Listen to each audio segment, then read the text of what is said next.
everybody. So, back in January, I was really privileged to share some special time with these folks. So we were at an event down in Ticino, down in Lugano, Vox Days Ticino. And then that was on a Friday. And on Monday and Tuesday, we were all speaking as well at Vox Days in CERN, over in Geneva. So we ended up spending the weekend on so many trains, trying to get over the Swiss Alps and running around. And I think the first day we ended up on we were supposed to be on 8 trains, and we ended up on 12 because stuff like that happens. Anyway, on the Saturday morning at about 8 o'clock, we were all a bit bleary-eyed. And I said to Josh and Venkat, call for papers is still open. What have you got for us? And about 3 minutes later, I got an email from Josh saying, here's the abstract. I was like, what are you talking about? And he's like, Venkat and I are going to speak together. And I was like, wow, are you sure about this? The worst part was Venkat didn't know about this yet. I think that was true. Is that true? Legal reasons we won't say. So it gives me great pleasure, and it's so nice to have my shoes off briefly.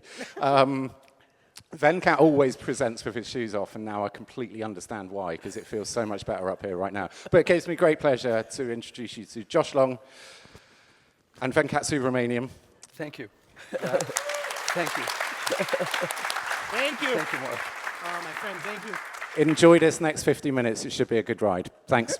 So the moral of the story is don't get on a train with Josh and Mark at the same time, unless you want to end up here. Right. Thank you so much, Josh. Thank you. Good to see you, my friend. Excellent. So I want to talk about virtual threads to begin with. This is a topic I've been really excited about. And I want to step back and talk a little bit about asynchronous programming. So what does it really mean to be asynchronous? That's the first question I want to answer. So I'm going to rant for about 20 plus minutes, and then Josh will rant for the rest of the time. I'll talk about virtual threads, and then he'll chip in and talk about Spring and virtual threads together, so we can get a fairly good mixture of the technology and the application of it along the way as well. So when it comes to virtual threads, well, when it comes to asynchronous programming, what does it really mean to be asynchronous? Well, first of all, tasks that require data have to block. That's just the reality. If I order a cup of coffee, I can't order a coffee and walk away. Poor barista is going to make the coffee and say, where did the dude go? So absolutely, we have to block and wait for the stuff we are interested in receiving. But in the old versions of Java, the consequence was that when a task is executing, when the task is blocking, because it's performing an I/O, or even the darnest of the reason, you put a sleep in the code. And when the task is blocking, the thread is blocking. Now, let's think about this for a minute. How many of us have infants at home? Maybe children, grandchildren? Okay, quite a few of us. How many of us have ever had infants at home? That's probably the rest of us, most of us, right? So imagine when the child wants to take a nap, the child is getting really clunky and wants to take a nap. What's the worst thing you can do as a parent? You don't say, the child is going to sleep, I'm going to sleep with the child. That would be a terrible idea, isn't it? Because no work ever gets done if we do it. When the child is sleeping is when we go out and get the real work done, do the laundry or the dishes, whatever that you have to do. So essentially, the way that Java has been working is that when a task blocks, the thread blocks with it. Unfortunately, the consequence of that is enormous. So imagine for a minute, how many threads can you create in an application? Well, I recently worked on a project for a client, and we had a very long-running task. When I say long-running task, it took 12 hours to execute. So the goal was to shorten this time. I was involved as a consultant on this project, and so we took a little sample and said, let's run this sample. And we got a little sample that took about 30 minutes to run. And if we can optimize this sample, then we know that we're going to have an impact on the bigger problem, well, at least in theory. So I spent an enormous amount of time and effort with my colleague. We optimized the code and parallelized it. And here I was proud of myself, patting myself to the back. And the code that took 30 minutes to run sequentially, I nailed it down to run in 5 minutes in parallel using 1,000 threads. Well, only because that machine had 1,000 cores on it. Working for this client was Christmas every day. They had the biggest of machines, the most amount of memory you could ask for. My colleague said, you have 1,000 threads running there. I want 2,000. I said, no, you don't want 2,000. He said, I pay you and I demand you put 2,000 threads. Who's the boss? So I took the code, modified to run 2,000 threads, then 1,000 threads. Well, the code that ran 30 minutes sequentially and 5 minutes in parallel now took 90 minutes to execute. He was in a state of shock. He said, why does it take longer to run? Because you were greedy. You cannot put more threads on a machine, so what do? Well, there's a limit to how many threads you can create on a machine because the threads are busy. Now think of the logic. When you create a thread, the thread gets locked or blocked. So you create more threads. Try to reason that. Because threads suck, we create more of them, right? And that doesn't go really well. So what we end up doing now is to create more machines in the cluster, and now we can have more threads because we can scale horizontally. This is a fantastic news for the cloud providers because their bosses are busy with your bosses playing golf, and you can keep sending bigger checks to them. We screw the environment in the meantime, and what's the net result? So fundamentally, we want to rethink about how threads actually work. Now, let me give you one more analogy before we dive into the code and take a look at it. So imagine you walk into a really good restaurant, and the waiter comes to you and says, what would you like to drink? And you say, what's on the menu? So the waiter gives you the menu and says, here are the drinks available. What would you like to drink? And you say, I'm really not sure what I'm in mood for. What do you think I should really drink today? The worst of the waiters would drag a chair and sit down and say, how are you feeling today? Let's talk about this, right? Here's the irony. Waiters in a good restaurant don't wait. Because if waiters end up waiting, they'll go out of business. So a good waiter says, look at those on the menu, I'll be right back, and buzzes off to the other tables. So what if the thread in Java can be like those smart, nice waiters who serve you but don't get held up on your table, but goes and buzzes around multiple tables? So let's take a look at a little example to think about this. So what we talked about here, oh, by the way, here are the contact informations and the code repository as well, but I'll put that up here a little bit later if you want to take a photo of it, that way you can have access to the repository. So we talked about what is asynchronous, we talked about the past state of thread, but let's take a look at this really quickly. So I want to start here with a little example of how does it really feel. As you can see, I can write code really fast. So right there is a little class I want to start with. And in this class, I want to write a function. I'm going to keep this really fundamental just to appreciate what goes on with threads versus what virtual threads can do for us. So in this case, I want to start by saying, here's a function I'm entering, and here's a function I'm exiting. So I want to know what thread is entering, what thread is exiting the function as well. And within that, I'm going to make simply an I/O call. That's all I'm doing. I'm just reading the file in that location, reading the source code itself, asking for the number of lines in that particular file. And I'm not even using that information. I'm just doing the I/O at this point. Now, of course, I'm intentionally ignoring the exception. I don't care about that in this particular case. And here comes the main. And within the main, I'm going to go ahead and say a very small value of 10. Let's go ahead and create our executor service. We have a fixed thread pool that I've created right there for our executor service. And then within that, I'm going to loop through and simply schedule a task to execute on that thread. So nothing really exciting code we've all written 1,000,000 times over, isn't it? So you make the call right there, and that's basically all we did. So the entire code is simply 10 threads being created, each of the thread making an I/O call. That's pretty much the end of the story. The question is, what's going to happen if we execute this particular code? So I'm going to go ahead and run this code. But once I run it, I want to sort the data. And the reason I want to sort it is that way we can see the thread entering and exiting very easily. So when I run the code, there's no surprise here, right? Things are very easy. If you look at the index 0, thread 1 entered and thread 1 exited. And similarly, just a random one, thread 5, thread 6 entered, thread 6 exited for index 5. For index 8, thread 9 entered, thread 9 exited. So what's happening in this case?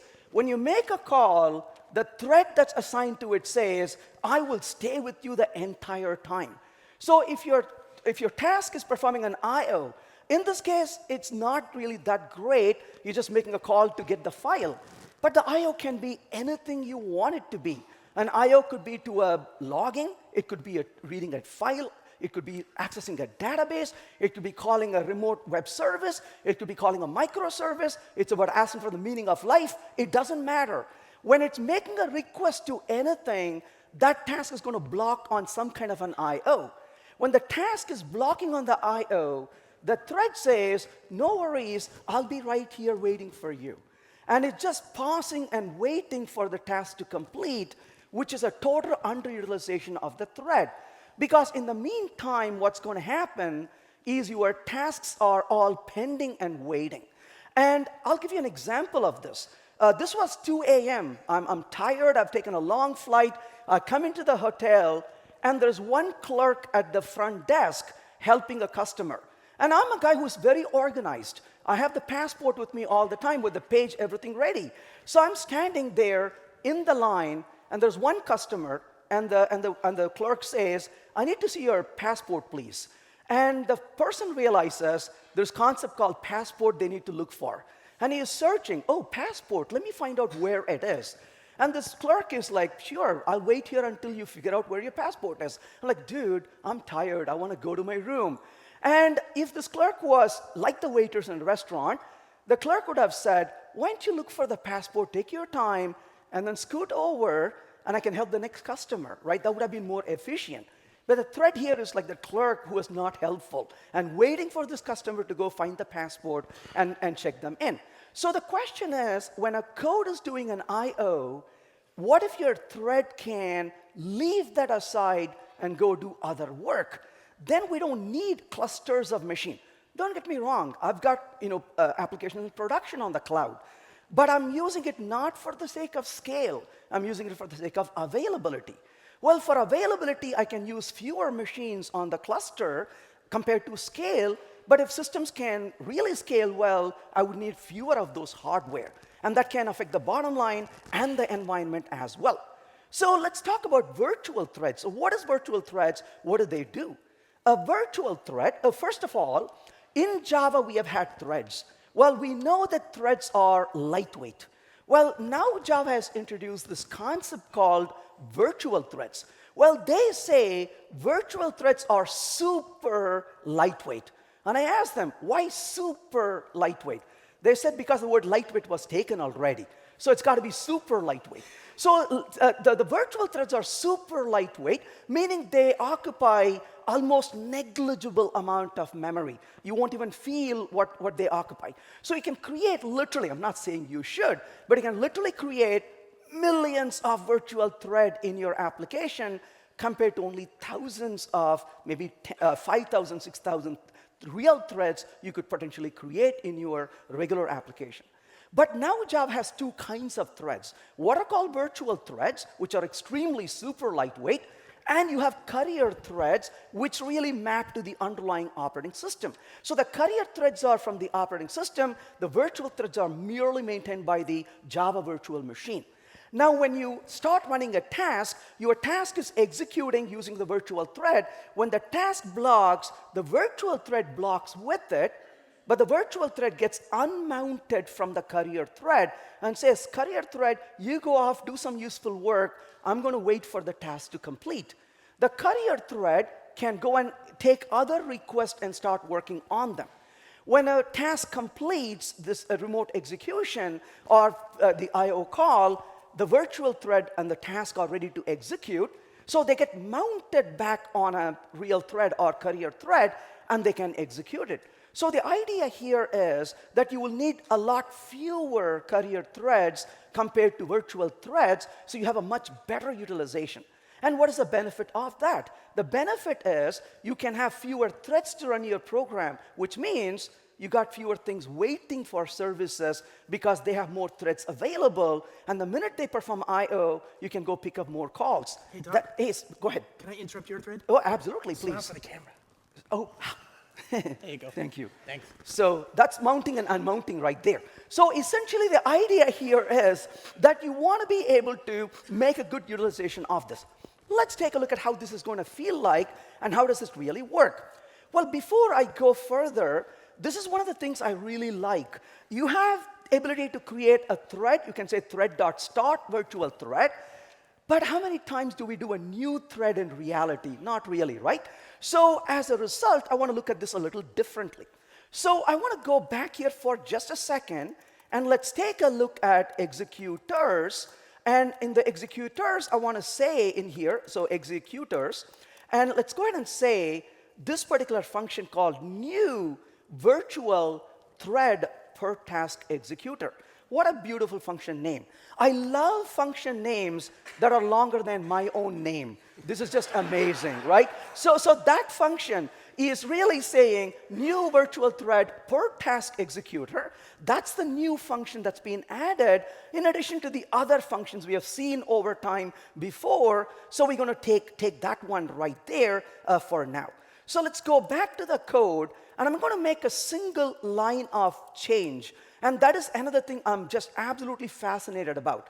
Think of AOP for a minute, aspect-oriented programming.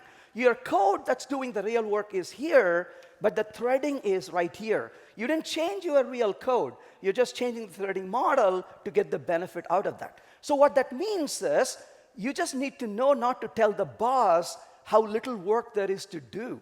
And instead tell them it takes a few weeks of really intense effort. It actually works better when you're by the beach to implement it.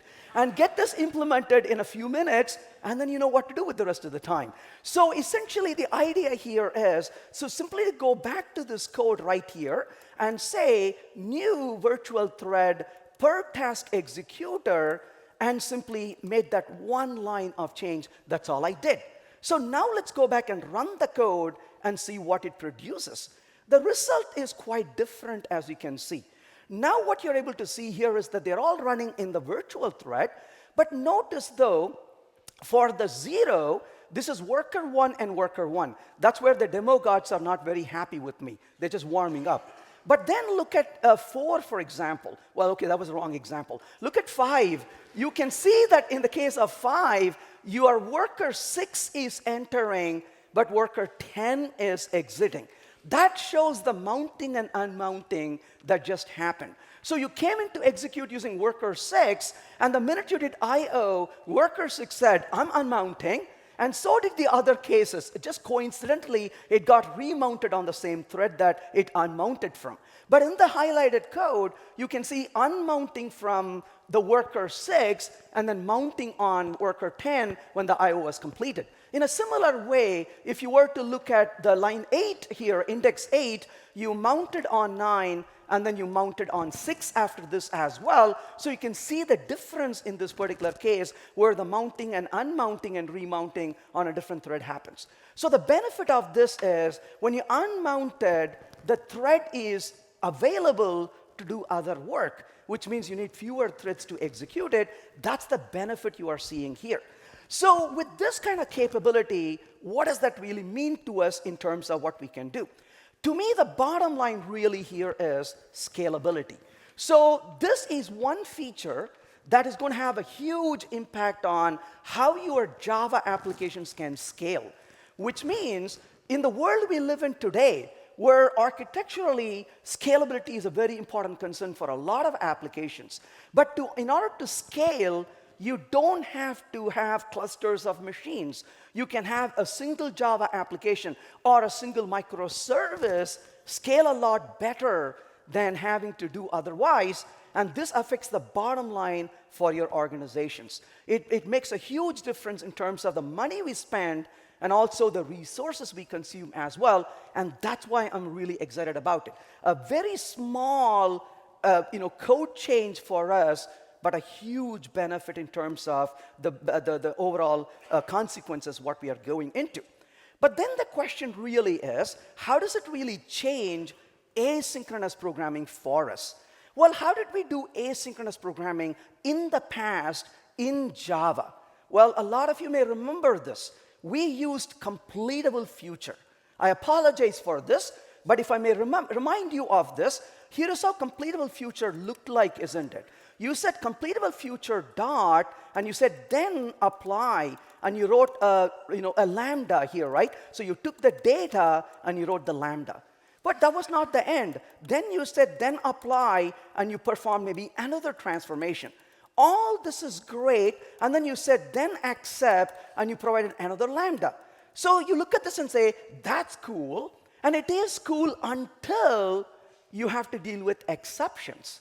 And what do you deal with when you do I/O? You deal with exceptions. The problem is they called it exception. They would have called it normal. But what they did in this API is, if you want to deal with an exception, you would write exceptionally right there to deal with the exception. But the exception may happen in multiple places. So you may have another one here. And very soon, the code turns into a monster. If anyone, has anyone written code using completable future? Keep your hands up, please.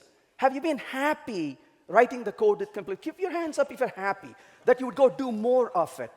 Only one person, because he has not done enough of it yet, right? But the rest of us know never to accept a job where that, I mean, this is one of the best ways to not hire people. Show them your code with completable future and say, what do you think, right? And then you hear them scream and run the building. So the problem in this case is, don't get me wrong, as much as my friend Josh is, I'm a huge fan of functional programming. But when you mix functional code with exceptions, it becomes dysfunctional. It becomes horrible to write the code. And you cannot reason that code and stay sane after that. And you're sitting there and scratching your head, how does this actually work? Somebody's taking a photo. Let me just put a little note before you take the photo. Terrible code. Okay, now you take a photo, right? Otherwise, people take a photo, post on Twitter, and somebody says, this guy's an idiot, right? So now take a photo and post it. So the point really is, that code becomes horrible. But why are we writing that code? Because genuinely, we want to write asynchronous code.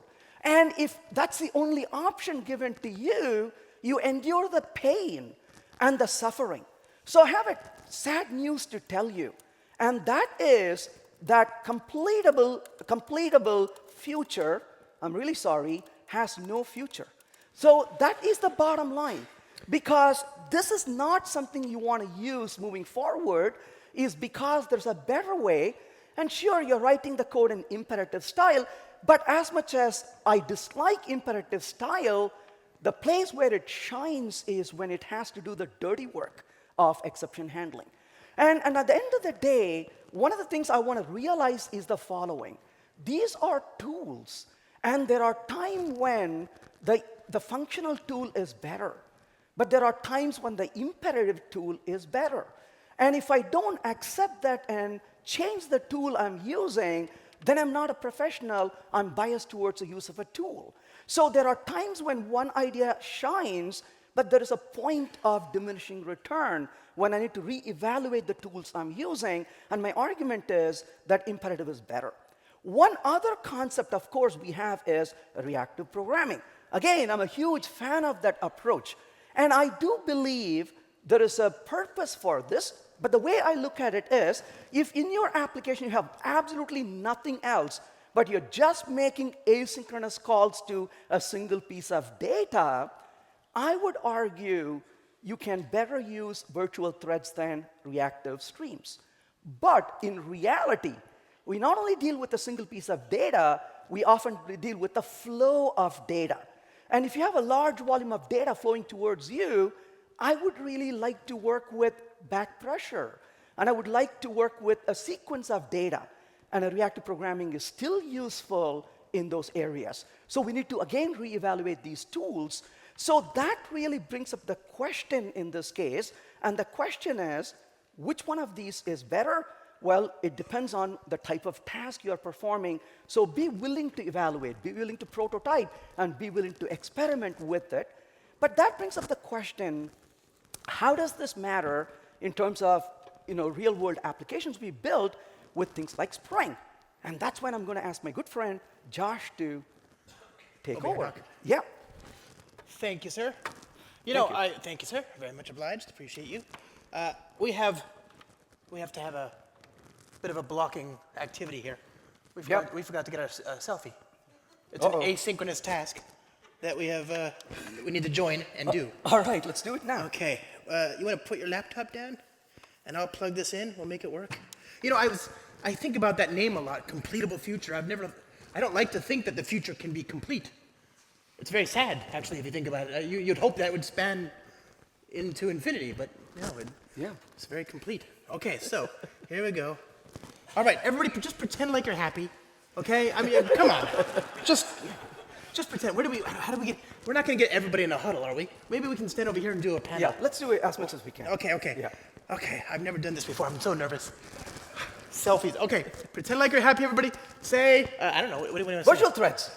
We'll finish. It'll be asynchronous. We'll finish before we'll take the photo before they even finish. Okay, that's the whole point. That's the whole point. Okay. Ready, steady. Virtual threads. So good. Thank you. All right, everybody. Very good. I appreciate that. You know, I was thinking about that. We've got this. We took the photo and we talked about completable futures, and you know, just in general, I'm a big fan of thinking about concurrency and moving up beyond regular threads. So it's not. I don't want to encourage anybody here to think that you should go out and start writing threads. Heavens no, right? I think we can all agree you should let something else that has thought about it deliberately do it for you whenever possible. I think. Oh, hey, look. Oh yeah. All right. Who can scale in production and has 2 thumbs? This guy. All right. Very good. No, in general, I like to encourage people to think higher up, right? Move up the abstraction stack a little bit to the point where you can actually scale and avoid some of the potential state issues that you get when you write multi-threaded code. In general, threading is, I would say, considered dangerous, right? Just handle it carefully, keep it isolated. Don't do it if you can avoid it, right? Sir Tony Hoare in the 1970s, he's the person who coined the idea that null was, hyperbolically, he said that null is the $1 billion mistake, right? And this is, of course, decades ago, so it would have been worth a lot more proportionally, but he was wrong. PHP was the $1 billion mistake. But either way, it's funny that that's what he's remembered.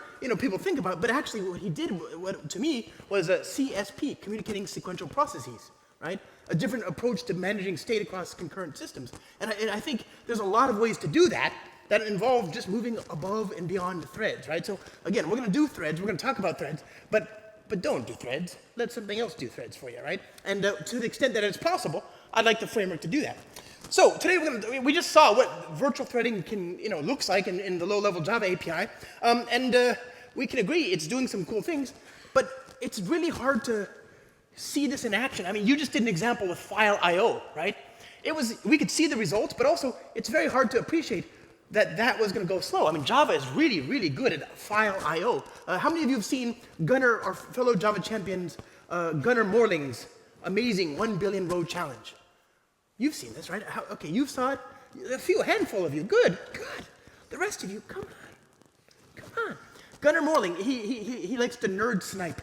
So he put out a challenge, I think it was end of December, and he asked people to submit a program in just regular stock standard Java, nothing, no libraries, no class path, nothing, to load 1 billion rows of text data coming from a weather telemetry, basically, like a weather station, right? 1 billion rows of data. So much data, in fact, that it amounted to about 13 gigabytes of text, right? How quickly could you parse, analyze, do statistics on, and then read in 13 gigabytes of text? Well, it turns out really quickly if you're using Java. And the number one entry was 1.5 something seconds. That's from the time you hit enter on the command line. The program loads, reads all the memory, prints out the analytics, and then unmaps the process and everything else and disappears. 1.5 seconds or so. Less than 1.6. It's 1.5 something seconds. Incredibly fast.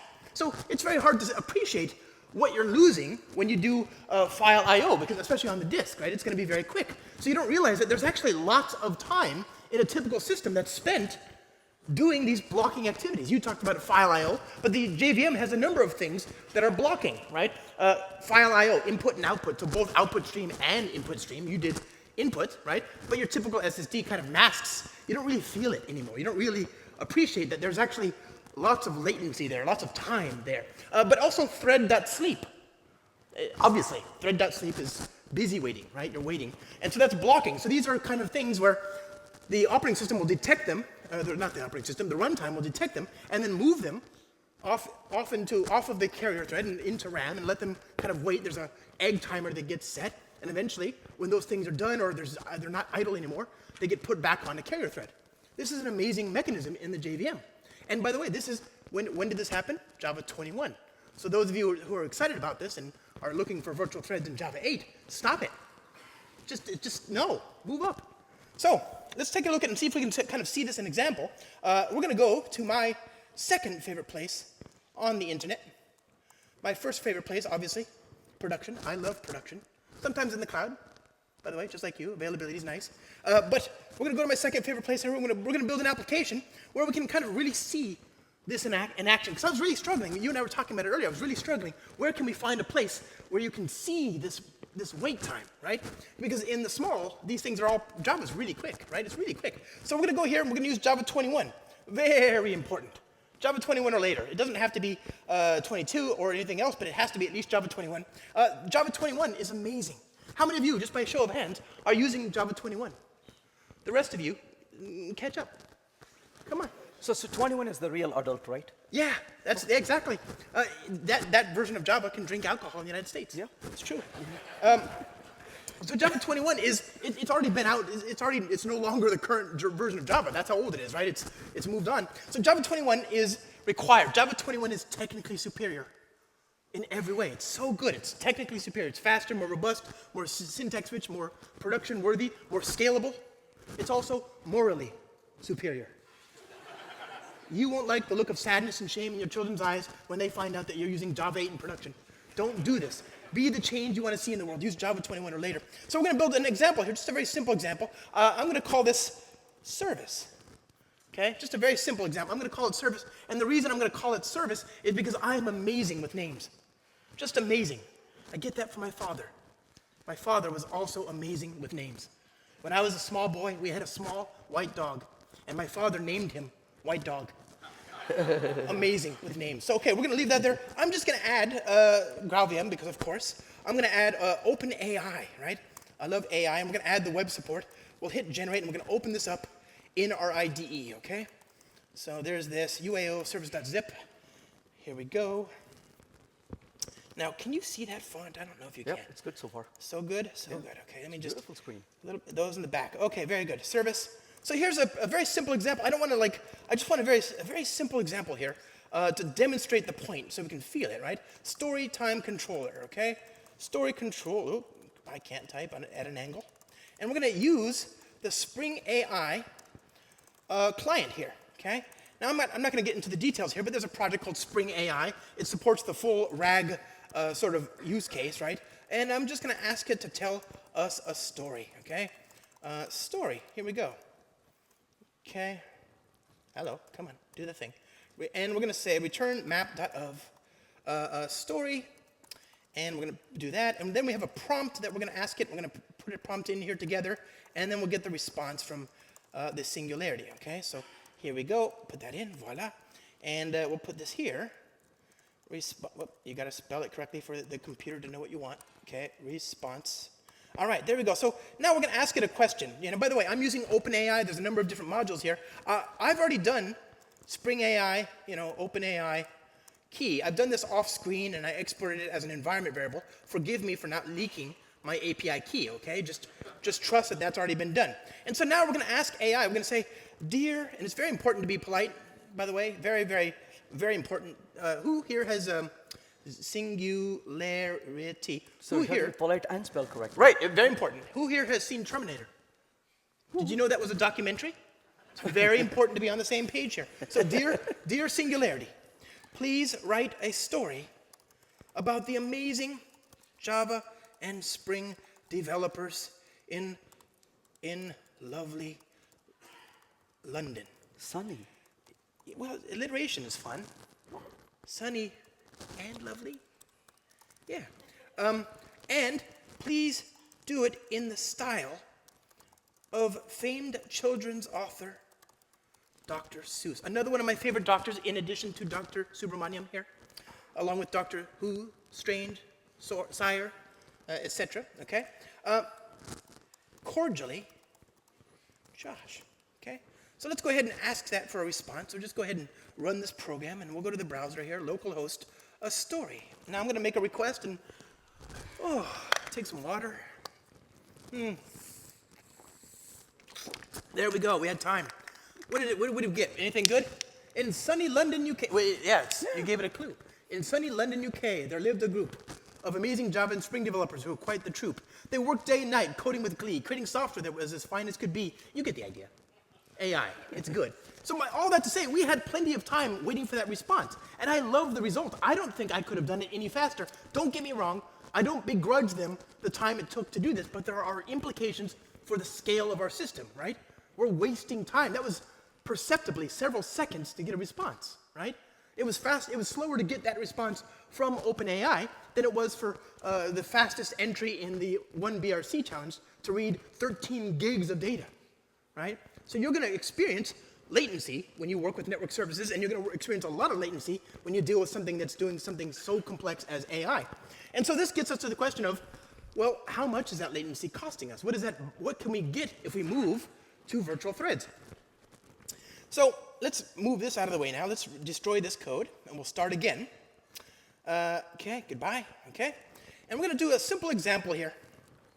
A simple example that I think will make clear just some of the benefits here. We're going to, it's really, you could do all sorts of demos, and it's very hard to sort of get a good idea because, again, the scale, the latency, the benefits really accrue, they really are more evident in totality, right? You really need to have a big production environment to see the benefits. So we're going to kind of force ourselves into a situation where it's very obvious what's happening here. So I'm going to create a simple HTTP application that's going to talk to a service that I've got running on my local machine here. Now this demo, let me see, http bin.sh. What that's doing, if you look at that script, this one here, it's running Docker. This is not the source of latency. It's going to run a Docker image that emulates http bin.org, okay? So it's a very nice little project, and it's running on port 9000. So what we're going to do is we're going to make a request to 9000/delay. So let's actually put some properties here. Before we run the Spring Boot app, I want to set some properties. So I'll say set.of, right? Okay, here we go. And we want server.tomcat.threads.max. And I've got 16 cores, so I can do that. But if you don't know, threads, you could do something like this. Threads equals runtime dot get runtime available processors, right? You could do that as well. Actually, let's just do that, okay? There's this, and threads, there we go. And we want, what else do we want? We want JDK. We want to limit the virtual threads here in the JDK itself. So thread scheduler dot max pool size. Okay, there we go. And threads. And then finally, I want to set a property here, right? So we saw Venkat, the good doctor here, talked about the virtual thread executor, right? The executor service that you can use that will automatically swap out the executor that's used in all the different places in Spring. You could do it yourself if you wanted, if you have an older version of Spring. I'm using Spring Boot 3.2.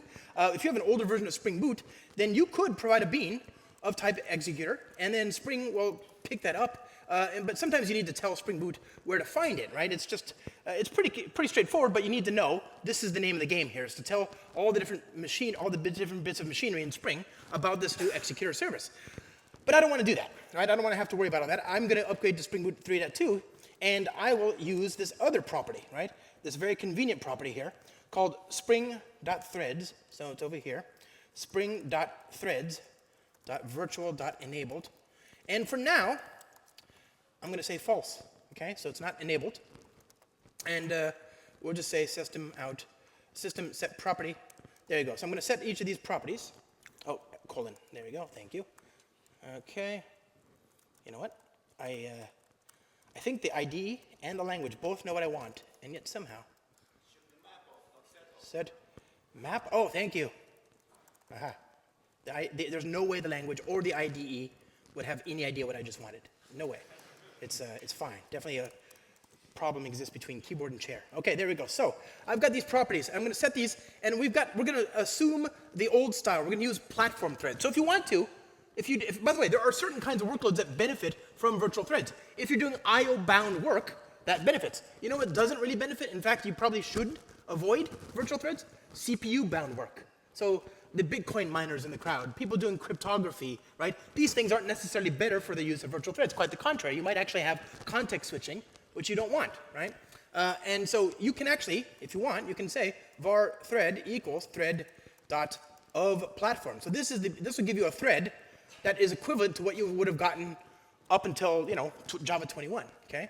Okay. So we've got this. Now let's create a simple Spring Boot application with a simple controller that will talk to that Go program that I've got running in the background there. Okay. Simple @controller @response body class HTTP bin client controller. Okay. And we're going to, here we go, create a simple HTTP client, REST client, like so. REST client, very good. And we need to inject the REST client.builder. Here we go, builder.build. Voila. And here we go, down in the controller. So I'm creating an HTTP endpoint. I'm going to inject this REST client. Here we go, into the constructor. And we're going to create a call, an HTTP endpoint that in turn calls the backend service. So we're just going to take the number of seconds that we want to delay, and we're going to return a map. Okay, call, here we go, return, and path variable int seconds. And the goal here is to use the client, this.http, .get.uri, HTTP localhost 9000, and then delay, and then the number of seconds, okay? And we can say retrieve, and then we want the body, and let's just say it's a string, who cares, okay? Good stuff. So now we say return map.of response result.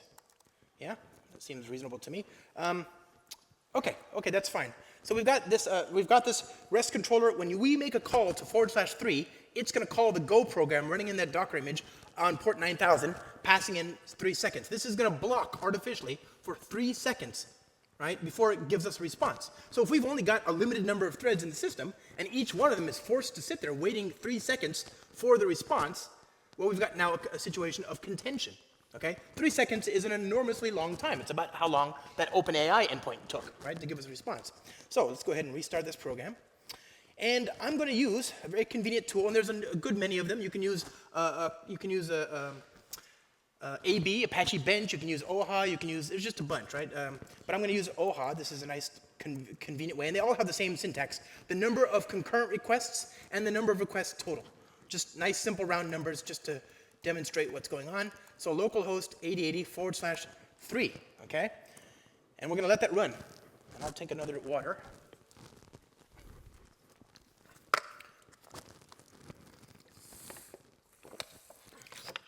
So C is the number of concurrent requests, and N is the number of requests total. Okay. And remember, in Spring, we have this property, spring.threads.virtual.enabled. So if you set that to false, and you can do this in your property file as well, right? You can say spring.threads.virtual.enabled. That's what I'm doing, is I'm setting it in the environment. If you set that, then Spring will not be using, if you set it to false, then Spring will not be using virtual threads. So we ran this. All of the requests succeeded, right? Here we go. And that's false, okay? So in total, it took about 12 seconds, 12.2, almost 12.3 seconds, no, 12.2, let's just say. The slowest request took 9 seconds. That means that there was a starvation happening. One of those threads wasn't able to get access to a thread to be able to make the request. So it ended up in a queue, like that you and the clerk in the hotel. It ended up in a queue waiting for a chance to make the call. Nothing could happen for 9 whole seconds. The fastest was about 3 seconds, which makes sense. I make the network call, the network call blocks for 3 seconds, then it responds. That's a good situation. And we got about 4.9 requests per second talking to this downstream service. Not great, okay? Now, let's see if we do true. Okay, so now we go back to our little program, and we say spring.threads.virtual.enabled equals true. Restart. Okay. And now we run the same exact thing.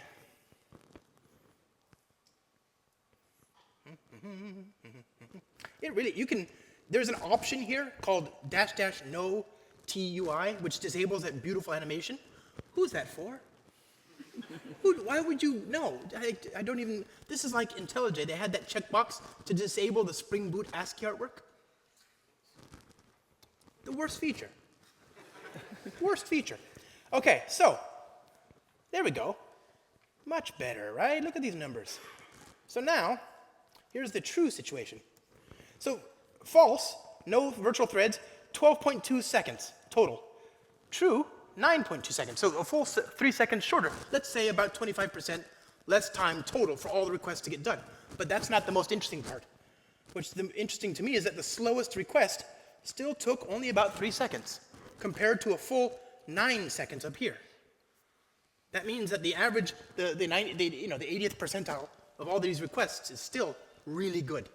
Most people are getting the data they want when they're expecting it, and not much lower, right? This is a huge result. This is huge. This is like what you said earlier.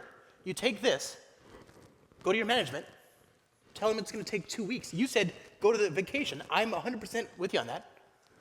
But I would add you should insist that all the money that you recoup on cloud infrastructure spend be used as an incentive, a bonus, if you will.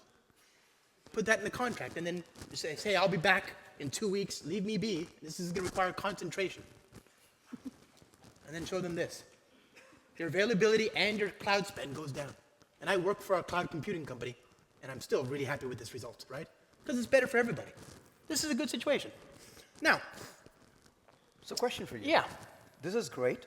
it is. Should I still use reactive programming? It depends. If you're on reactive and you're using Spring, stay with it. You're fine. We did some internal benchmarks and kind of basically looked at both. And yeah, they're basically, in terms of scalability, if that's what you want, if you want to make sure that you're using your threads more efficiently, more effectively, and so on, as we just did here, then the results are basically the same. Maybe reactive is just a small bit better in terms of pure efficiency. But if you're on reactive, you're fine. We're not, obviously the Spring team remains committed to reactive. If you're not on reactive and you're wondering what to do next, and you've got existing code and you're like, well, I really want efficiency, I want availability, I want scalability, then please just move to Java 21. No need to rewrite to embrace that new paradigm. I would argue, as we did earlier, if you're coming from a functional programming perspective, reactive is going to feel very natural. But Java is not a functional programming language, and so if you're coming from the Java perspective, it might be a little against the grain for you. If that's your situation, though, and I would argue, though, that there are still some other benefits that make reactive very enticing. We talked about, especially when you're dealing with a large amount of data. I also quite like errors as data. I also like the ease of composition. But these benefits are not what people are looking for. Most of the time, they're looking for the banner headline, which is, how many requests can I handle? And in this case, I think you're well served in both cases. But it's an amazing result, what we have here. The Java team have given us something for free. I mean, you just download and upgrade. Just upgrade, and you get these results. It's free scale. I changed a file. I changed a property. The Levenstein distance between the old program and the new one is 4 characters. And I got these incredible results. That's an amazing result, an amazing situation to be in. I don't know. Who learned something new? Who had fun? All right, I had fun. Did you have fun? Absolutely. All right, thank you, my friend. Thank you. Thanks, everybody. We're happy to answer questions if you got it. We're actually on time. Very good. We're on time. That was not an expected result. Well, because of virtual threads. Yeah. Can you imagine if we had to wait here longer? Yeah. Any questions, comments, please? How does it compare to Kotlin's coroutine? You want to take it? Nope. So Kotlin's coroutine is a language feature implemented on using, of course, the libraries in Kotlin. A way to really think about it is, back in time, remember when we had lambdas in other languages, but Java didn't? They all had their own implementation. When Java implemented lambdas, a lot of the languages started benefiting from it. Well, that's a kind of same trend you're going to see again, is because the coroutine concepts are really great. It's been tried and tested, but with Java's availability of coroutines, basically that's what you're doing under the hood, they can benefit from this as well. So then you have the concept available in all languages on the JVM, not just for Java or Kotlin. That's one of the biggest benefits. So then the languages like Kotlin can then go specialize on building higher levels of abstraction from it. So they did lead the way in showing some practical ways to do it, but it's time to reset that and say, let's leverage Java but then bring unique features into Kotlin that can take us to the next level. So Yeah. at this point, we don't have to rely as much on the virtual thread aspect or asynchronous aspect. Even structured concurrency is available. We didn't touch on that here today. We have a Java 22 having structured concurrency, which is very different from the structured concurrency in Kotlin.